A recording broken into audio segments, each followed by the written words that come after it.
নমস্কার, meiosis educational প্ল্যাটফর্মে আবার একবার সবাইকে স্বাগত।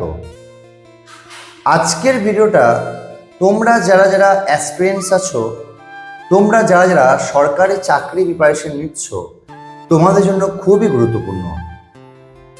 তোমরা এই ভিডিওটা পুরোটা শোনো। আমি যে জিনিসগুলো বলবো সেগুলো একটু নোট ডাউন করে নিও, তাহলে কিন্তু শুধু তোমার নয়, তোমার কেরিয়ারে গ্রোথ হবে। তার আগে বলে রাখি, যারা আমাদের চ্যানেলে নতুন এসেছো, তোমরা চ্যানেলটাকে আগে সাবস্ক্রাইব করে নাও। কারণ আমি দেখি অনেকেই চ্যানেলটা ফলো করো, অনেকে আমাদের ক্লাস দেখো, কিন্তু সাবস্ক্রাইব করো না। এই চ্যানেলে কিন্তু আমরা বাংলায় রেলের কারেন্ট অ্যাফেয়ার্স, রেলের স্ট্যাটিক ওয়ান লাইনার, রেলের ম্যাথ জিআই প্র্যাকটিস করিয়ে থাকি। তোমরা আমার প্লেলিস্টে দেখতে পারো, সেখানে কিন্তু আমরা অনেক ক্লাস আপলোড করেছি। তাই যারা নতুন এসেছো, তোমরা সাবস্ক্রাইব এবং বেল আইকনে অবশ্যই ক্লিক করে রাখবে, যাতে আমাদের নতুন যে ভিডিওগুলো আসে তার প্রথম নোটিফিকেশন তোমার কাছে আগে যায়। চলে আসি আজকে যে মূল আলোচ্য বিষয়। নিশ্চয়ই আমার থাম্বনেইল দেখে বুঝতে পেরেছো যে প্ল্যান বি নিয়ে আমি তোমাদের কাছে আলোচনা করতে এসেছি। বর্তমান যুগে দাঁড়িয়ে বর্তমান যে প্রেজেন্ট সিনারিও, তাতে কিন্তু সত্যি কথা বলতে আজকের দিনে সরকারি চাকরি যে পাবই, সরকারি চাকরি পড়াশোনা করলেই যে পাওয়া যাবে, বা সরকারি চাকরি করলে জীবন সেট, এইটার বলা যাবে না। বিশেষ করে দুঃখের বিষয়, বিশেষ করে ওয়েস্ট বেঙ্গলে যারা ক্যান্ডিডেট আছো, 8 বছর 9 বছর তো তুমি চাকরি করলে, তারপরেও তোমার চাকরি ক্যান্সেল হয়ে যেতে পারে। নিশ্চয়ই তোমরা দেখতে পাচ্ছ। গতকাল যে ঘটনাটা ঘটেছে তার জন্য আমরা তীব্র নিন্দা জানাই, এবং যে অরাজকতা সৃষ্টি হয়েছে আমাদের ওয়েস্ট বেঙ্গলে, সেটা দ্রুত কিন্তু নিষ্পত্তি করতে হবে। সেটার জন্য আমাদের যুব সমাজ, আমাদের ছাত্র সমাজ, আমাদের টিচার যারা আছেন, যারা দেখছেন এই জিনিসগুলো, তাদেরকে বলবো আরো বেটার কীভাবে কি করা যায়, তার জন্য ভাবতে হবে। এবারে কিন্তু ভাবার সময় এসেছে। তবে আজকে আমি একজন দাদা হিসাবে তোমাদেরকে কিছু কথা বলবো। তোমরা যারা যারা সরকারি চাকরি পেতেই হবে, সরকারি চাকরি মেন লক্ষ্য নিয়ে বেঁচে আছো বা চেষ্টা করছো, ডাব্লিউপি, কেপি, পিএসসি পরীক্ষা টার্গেট করে বসে আছো, তোমাদেরকে আমার একটা সাজেশন। তোমরা যেহেতু ওয়েস্ট বেঙ্গলে জন্মগ্রহণ করেছো, তাই তোমাদের উচিত একটা প্ল্যান বি রাখা। প্ল্যান বি অবশ্যই রাখা। অথবা তোমরা যদি আগামী 10-15 বছর 20 বছর নিজের জীবনটাকে অ্যাটলিস্ট একটা জায়গায় দেখতে চাও, তাহলে আমি যে কয়েকটা টুলস বলছি, আমি যে কয়েকটা উপায় বলছি, সেইগুলো ফলো করে চলবে। দেখো, 100টা ছেলে প্রিপারেশন নিচ্ছে, তার মধ্যে তো 100টা ছেলে চাকরি পাবে না, পাওয়া উচিত নয়। সবার মধ্যে গলতি থাকে, সবার মধ্যে ঠিক থাকে। ঠিক ভুলের হিসাব হয়ে শেষ পর্যন্ত 10%, 5%, এবং ইন্ডিয়াতে যা রেশিও 2 থেকে 3% চাকরি পায় একটা ভ্যাকেন্সি আর একটা অ্যাপ্লিকেন্টে, তার থেকে কম। এমন অনেক পরীক্ষাতে 0.0 সামথিং হয়। তার মানে সবাই তো চাকরি পাচ্ছে না, তো সেই বাকি ছেলেরা কোথায় যাচ্ছে? তো আমি বলবো প্রত্যেকেরই উচিত পড়াশোনার পাশে পাশে নিজেদের স্কিলগুলোকে আপডেট করা, নিজেদের স্কিলগুলোকে একটু ইমপ্রুভ করা, স্কিলগুলোকে একটু ডেভেলপ করা। যদি তোমরা আমি যে স্কিলগুলো বলবো, যদি সেগুলোকে ডেভেলপ করতে পারো, আপডেট করতে পারো, তাহলে কিন্তু তোমাকে শুধু চাকরির ভরসায় বসে থাকতে হবে না। তুমি 5 বছরের মধ্যে এমন কোনো একটা ফিল্ডে, এমন কোনো একটা পজিশনে থাকবে, যেখানে তোমাকে পেছনে তাকাতে হবে না, কারো ভরসায় বসে থাকতে হবে না। প্রথম স্কিলটা কি? প্রথম স্কিল হচ্ছে, বর্তমান যুগে দাঁড়িয়ে চ্যাট জিপিটি একটা গুরুত্বপূর্ণ রোল কিন্তু প্লে করছে। Chat GPT.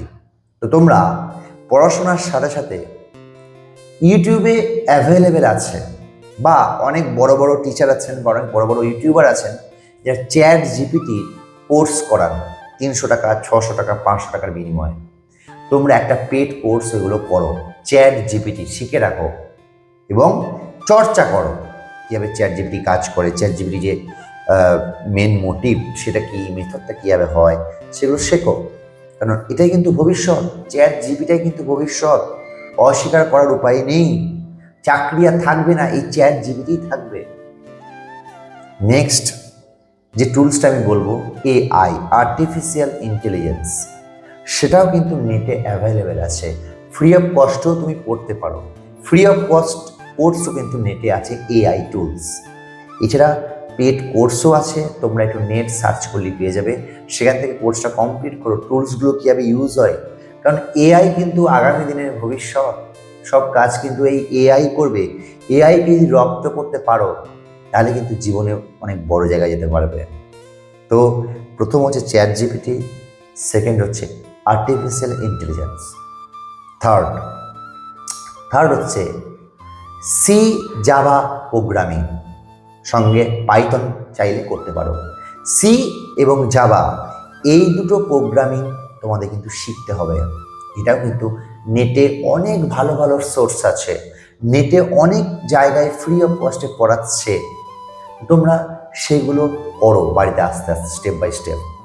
কারণ সি জাভা প্রোগ্রামিং শিখলে অনেক ইন্টারন্যাশনাল যে অর্গানাইজেশন আছে সেখানকার যে ফ্রিল্যান্সার যে কোডিং থাকে সেগুলোর যে প্রজেক্ট সেগুলো তুমি অংশগ্রহণ করতে পারবে। এছাড়া কলকাতাতে অনেক আইটি সেক্টর আছে, সেখানেও তুমি ইন্টারভিউতে বসতে পারবে, অ্যাটলিস্ট কিছু তো করতে পারবে, বসে থাকবে না, এটুকু বলতে পারি। Fourth, editing, video editing, photo editing, এগুলো শিখতে হবে। তুমি যে কাজটাই করছো, সেটা তুমি গান করতে পারো, সেটা ড্রয়িং করতে পারো, সেটা কোচিং করতে পারো, টিউশন পড়াতে পারো, যেটাই করছো সেটাকে রিপ্রেজেন্ট করার জন্য তোমাকে এডিটিং স্কিল এবং photo editing skill, video editing এবং ফটো এডিটিং, এই দুটো স্কিল জানা খুব দরকার। বর্তমান যুগে দাঁড়িয়ে যে দিকতা হয় ওই বিকতা হয়। তাই ফটো এডিটিং ও ভিডিও এডিটিং এটাও কিন্তু নেটে অ্যাভেলেবেল আছে, সেগুলো শেখো। যদি মনে করো যে আমি ভবিষ্যতে আমি ব্লগিং করবো, তো ব্লগিং করতে গেলেও তোমাকে আউটপুটটা বেস্ট হওয়া দরকার।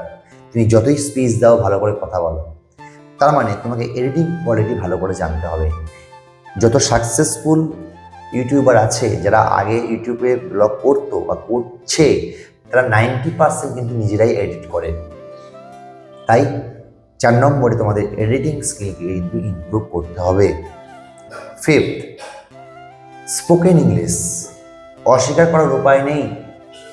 ইংলিশ জানা আর ইংলিশ বলা, এই দুটোর মধ্যে ইংলিশ বলাটাকে আজকের দুনিয়া বেশি প্রেফার করে।